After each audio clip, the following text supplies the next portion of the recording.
Ba-da-ba-ba, ba-da-ba-ba. I got 'em, you got 'em, we got 'em. Comic issues, yeah. Hello, everyone. Thanks for joining me on the second episode of Comic Issues. Should be a fun one. Maybe, maybe not. I don't know. We don't know what the comic's going to be, but we'll try it anyways. Had a pretty good day today. Had cheeseburgers for supper, and need to catch up for the fries. Got that little silver thing off. First try, believe it or not. I'd like to thank everybody also for viewing the first episode. It was awesome. 128 views. I really appreciate it. And 24 subscribers came out of that. So hopefully we keep getting them, and we can get this thing going. We also got 4 comments, or a bunch of comments, but we got four comments with people wanting to add their picks to the randomizer. So that's cool. We'll be doing that a little bit later. Today's Wednesday, so make sure you get out there to the comic shop and get your favorite comics. There's a lot of good ones coming out. Maybe we can start.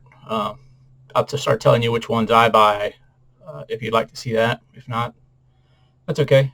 I try not to make these videos too long, but if we need some time in the future, sure, we'll go there. But I'd like to go ahead and start with the wheel. So I got this app. I don't know. I can't remember what it's called, but you put the numbers on the little slices, and then it'll just spin it for you. So we're going to press spin, and we'll pick whatever one that is, and we'll review that one. All right, here we go.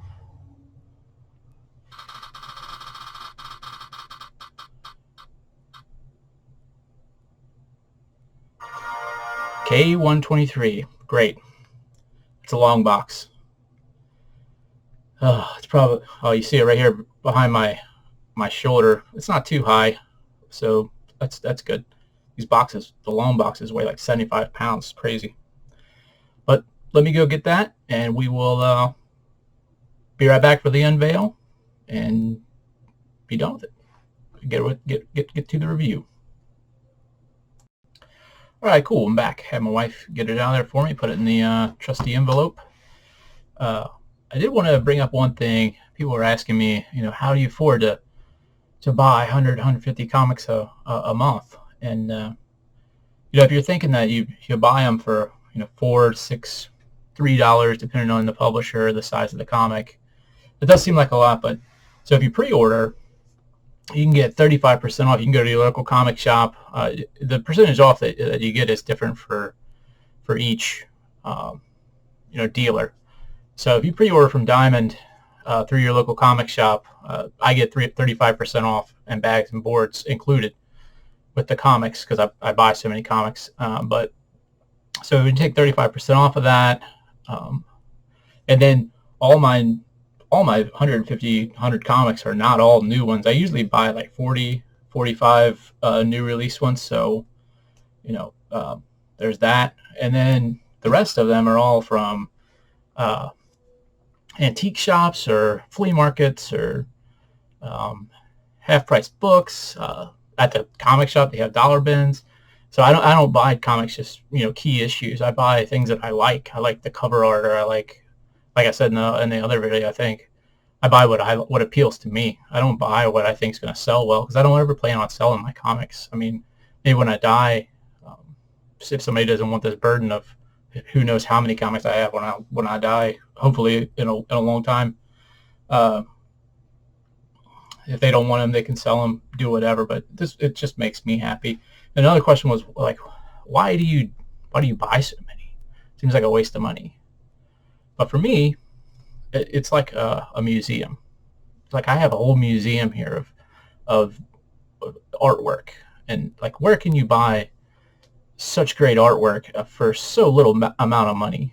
I mean, if you read comics, you know that these people are great artists, and it's just awesome to have buy comics, and then some of them go up in price. I mean, you can buy like Chew. I had the first issue of Chew, and that thing was like $2, but now it's $180 for not a good grade. So I mean, I'm not going to sell it, but it's cool that happened. So that's the two questions that I've had. I hope that answers them for you. But let's get on to the mystery comic. So I had to do a little work of art here. Pasted this on there with a piece of tape because this is white, and there's a sheet behind me that's white that overlays all this. So when you flip it around, it disappears because it's white. Flip it this way, and it's there. So that's why that's on there. Well, let's see here.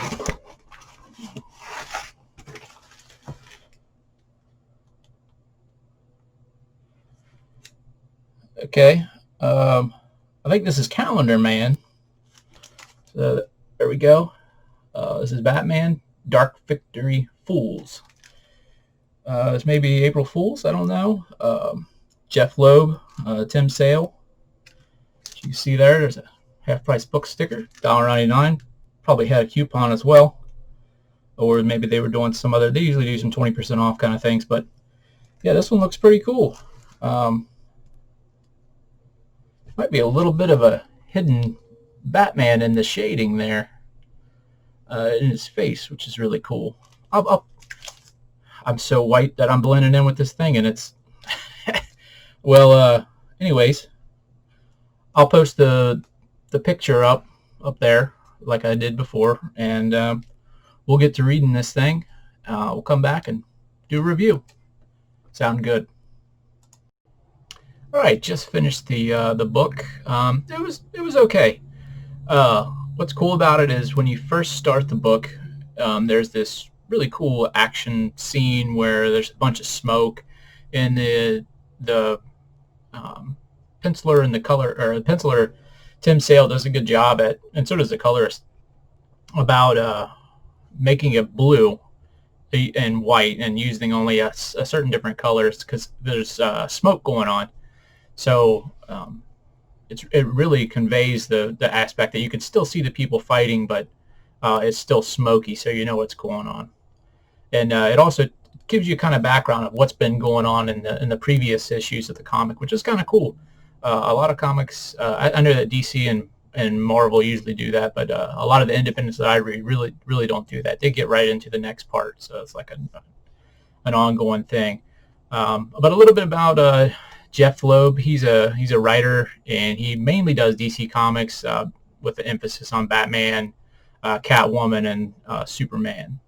He did the Halloween issues for Batman, which are really cool, and it's kind of the same kind of vein like this, where there's like 12 of them, and the covers are all kind of cool. Like the covers on this one, each one is a different villain of the Batman universe. Well, I guess you could say villain. So the ones that I looked at anyways. The interesting one is Catwoman, because she has whiskers on the cover, which is kind of cool. And then Tim Sale, he's a great artist, and he does a lot of stuff with Jeff as well. He worked on the Halloween stuff with the Batman stuff too. And the art of this book is kind of similar to the last one. It's kind of sketchy. Lines don't connect all the time in the pencils, and I think the inker does a good job of I don't know. Well, I guess Tim Sale did the inking too, so he I guess he wanted it that way, and it's just it looks very quick, so they can get it out the door, or that's just his style. I'm not that familiar with Tim Sale, so I don't know if that's his style or not, but it's still cool. It's just it's weird that I've only done 2 comics and both of them have been this way. I don't know if that's usually not the norm, but it's still cool. Let's see what else I got here. The whole book uses about a color palette of about 10 colors, so it's really muted. There's not a lot of emphasis on any one thing.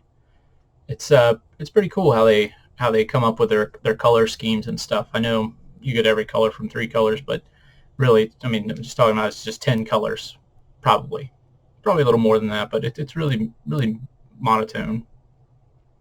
There's a cool setting with the Calendar Man. So let's go back. So it first starts out, and there's been some killings. Somebody's killing people, hanging people on holidays. So immediately you think Calendar Man, but Calendar Man doesn't kill people. So there's this court hearing that's happening, but it's only villains. So they got Harvey Dent down there, and he has everybody around, all the other villains like Two-Face and not Two-Face, sorry, the Riddler and the Penguin, and all the people are around just at this court hearing where they have the Calendar Man down there, and Harvey Dent's giving him the business, trying to figure out if he's the killer or not. And it turns out he's not, and he's about to give it up, and he doesn't do it. So the real killers, they call him the Hangman. They don't tell who it is in this issue, but that setting's pretty cool. And then it goes on to the sorry, the camera just had a little weird stuff there. Goes on to Batman trying to figure out what's going on with all these killings, who the killer is. He thinks it's Harvey Dent. I think it's kind of weird that there's some writing on all the letters, and he says he doesn't know if it's blood or if it's lipstick or if it's food, ketchup or something.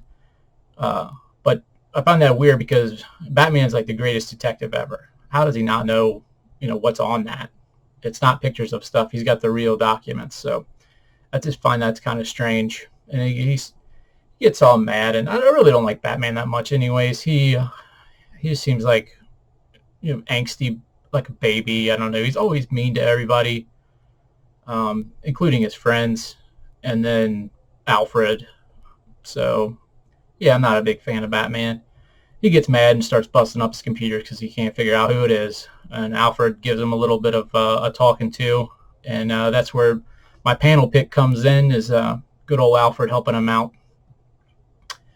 And then from there, it goes on that the bat signal comes up, and Gordon is on top of he comes up to see who turned the bat signal on, and there's nobody there.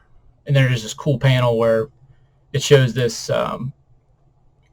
noose down, and Gordon's head's kind of like off in the background inside the noose. I didn't want to post that picture, but yeah, it's pretty cool to show you what's coming up. And then the noose goes around his neck, and Harvey Dent ends up cutting him down. So, and Batman shows up, and they're like, who did this? And he starts fighting Harvey Dent, but then Gordon's like, no, he didn't do it. So Batman's like, okay, well, then who did do it? And then Harvey Dent runs away.